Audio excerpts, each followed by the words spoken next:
Okay, if there's any problem in here, it will stop automatically. Can you show me once again? Yeah, so this wheel here, it has to spin. Okay. So if you get a thread break, Yeah. it stops spinning. Okay. And then it'll come up with a D25 on the screen to state there's a D20 means the thread thread. break. Yeah. You see the thread break? There's a code.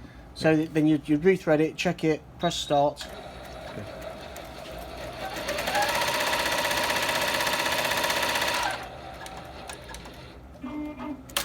That is the advantage of this machine. You can say like all the machines have this. So none of the machines, competitive machines, have got this bar on here.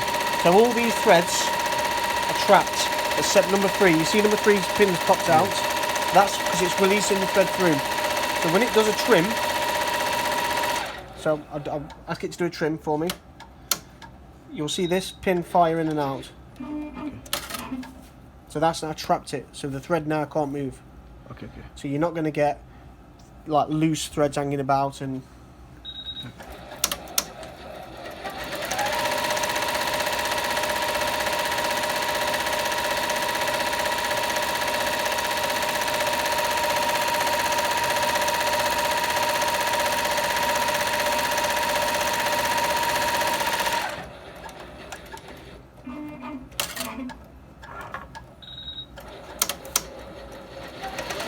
So also on here you've got the time. So you've got 7 minutes 41 seconds left. So you can see, and you can speed up your machine. You press it like that and it all comes up. So you can go down. If you've got a really detailed stitching that you want to do, slow the machine down. Or if you want to speed it up. What is the best to use for the routine printing? Run it around about 1,000. It runs up to 1,300, but it's like driving a car. You would never drive your car at full speed or high revs all the time. So run it at 1,000 and it will run forever. If we use for the one color like 1100 and 1200 is okay for the one color.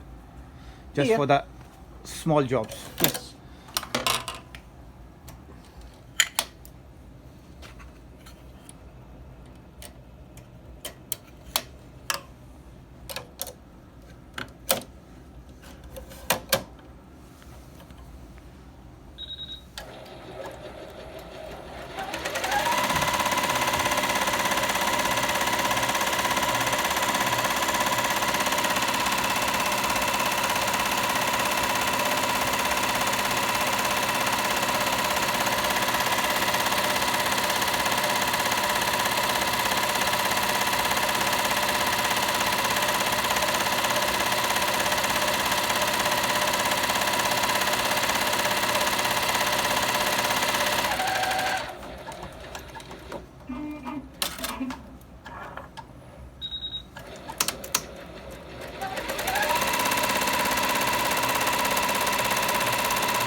The system knows which frame we are using or not.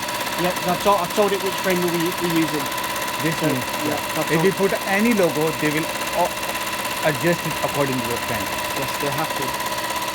And I'll show you that when we go through training.